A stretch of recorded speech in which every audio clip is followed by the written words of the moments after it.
236 लोगों का एक परिवार जिसमें है आशीर्वादों का अंबार। प्यार और विश्वास ही है इस परिवार की नींव। त्याग और बलिदान का नाम है दृष्टि सामाजिक संस्थान। मेरे रिश्ते की जो डोर है उसमें इकलौता छोर है।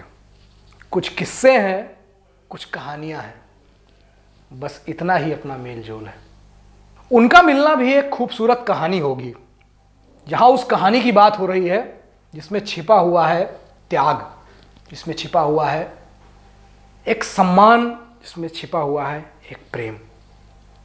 यहां जो त्याग है वो पद का त्याग है, वो प्रतिष्ठा का त्याग है, वो त्याग है किसी सपने को एक उड़ान देने का।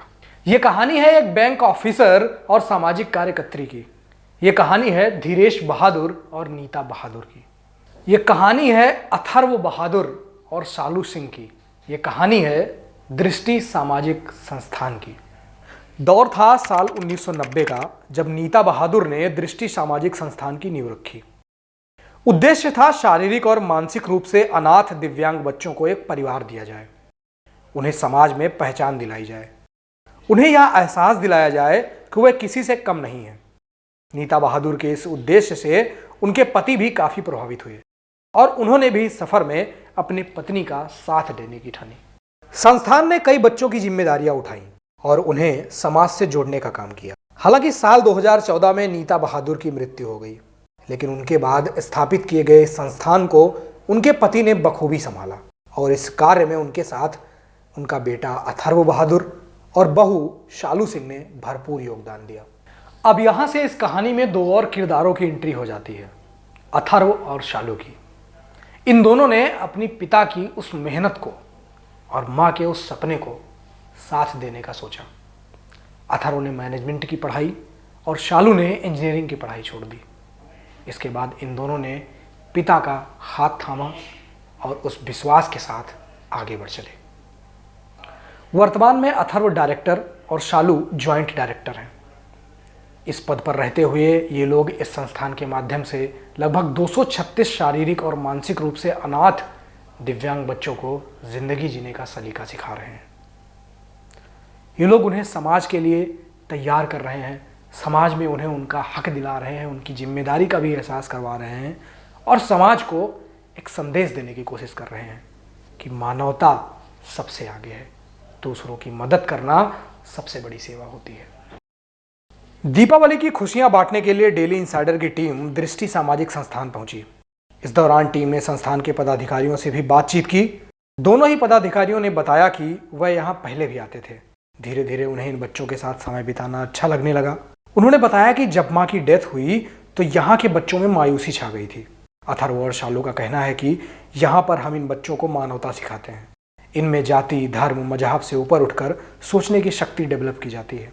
यह एक संस्थान ही नहीं बल्कि हमारा परिवार है और इस परिवार में सिर्फ और सिर्फ प्यार है। दीपावली की खुशियां बांटने पहुंची डेली इंसाइडर की टीम ने आशा और किरण से भी मुलाकात की। ये बच्चियां स्टेट लेवल की शूटर्स हैं। हालांकि किरण ना सुन सकती हैं और ना बोल सकती हैं, लेकिन किरण की काबिलियत ही उनके खास होने की वजह है। यहाँ राधा से मुलाकात हुई जिसे गाने का शौक है, अंजलि जिसे पेपर ज्वेलरी बनाने की चाह है। इस संस्थान में ऐसे कुछ 236 बच्चे हैं जिनमें अनगिनत काबिलियत है और इसी को निखारने में अथर्व और शालू जुटे हुए हैं। इन दोनों का उद्देश्य सिर्फ एक है, समाज में ये बच्चे अपनी काबिलियत के दम पर विशेष का दर्जा प्राप्त कर सकें। साथ ही इन बच्चों को एक ऐसा परिवार दिया जाए जहां वे खुद को अकेला ना महसूस कर सकें। यहाँ पर जब आप आई, आप बीटेक कर रही थी, बीटेक छोड़ के आप सामाजिक सोशल वर्कर एज अ काम कर रही हैं, तो क्या कुछ सफ़रनामा रहा है इसका?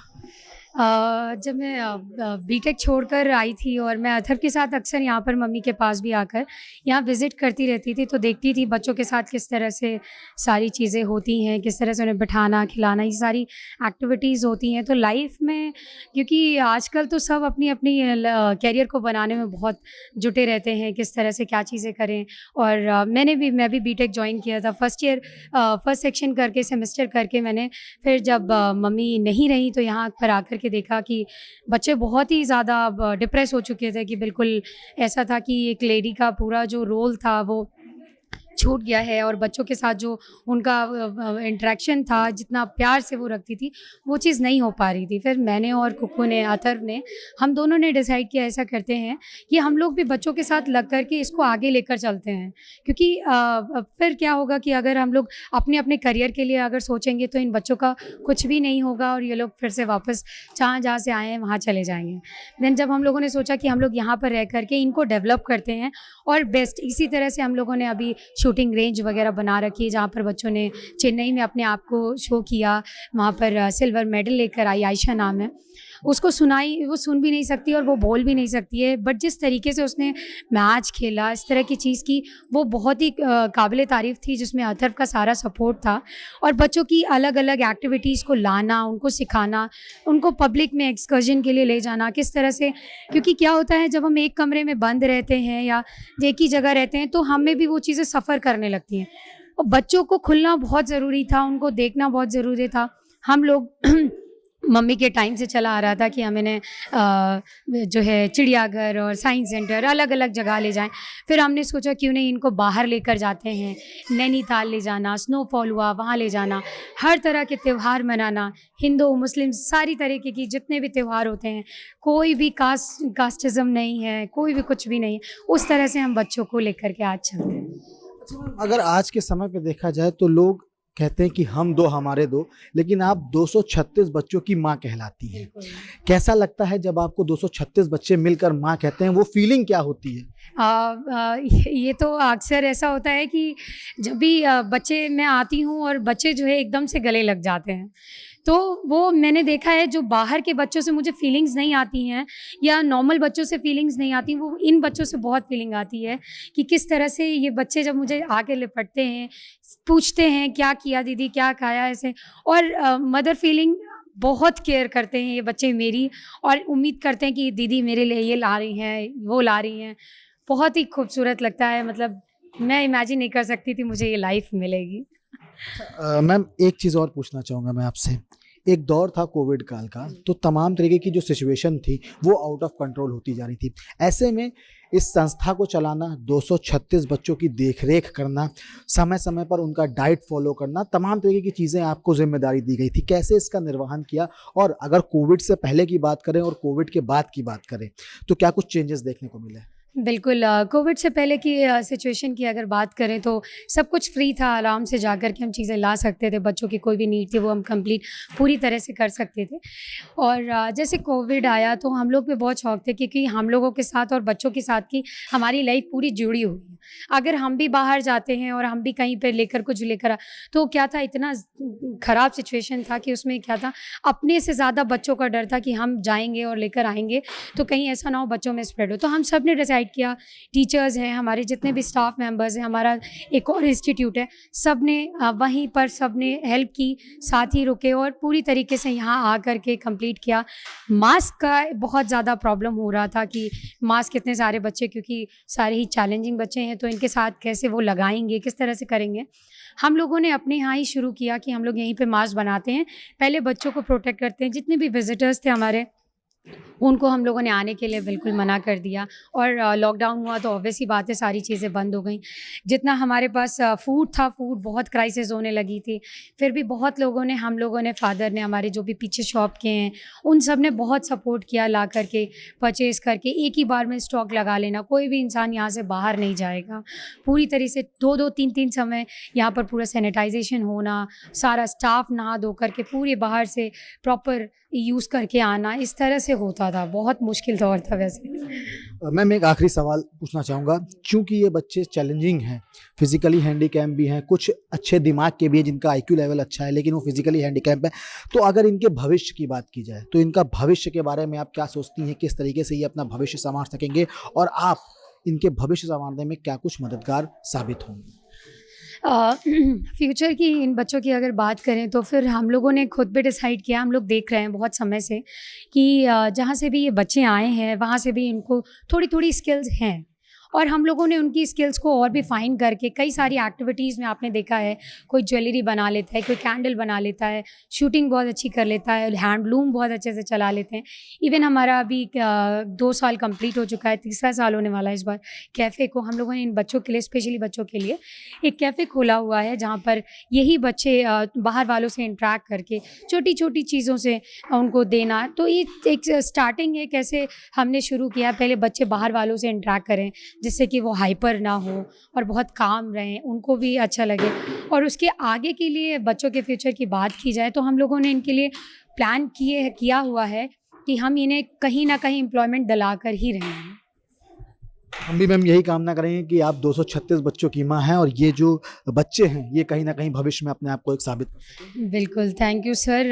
इतना आप लोगों का एफ़र्ट रहा और बहुत लोगों को इस वीडियो के ज़रिए कई सारे लोग हम लोगों से और भी जुड़ेंगे और यहाँ आकर के अपनी खुशियाँ देखेंगे किस तरह से इन बच्चों के साथ बाँटी जाती है। आप BCA कर रहे थे, आपकी वाइफ BTech कर रही थी, बावजूद उसके जो आपका करियर है उसको छोड़ के सोशल वर्कर में आना, सोशल वर्कर बनना, क्या कुछ स्टोरी है इसके पीछे की और कैसी ये जर्नी रही?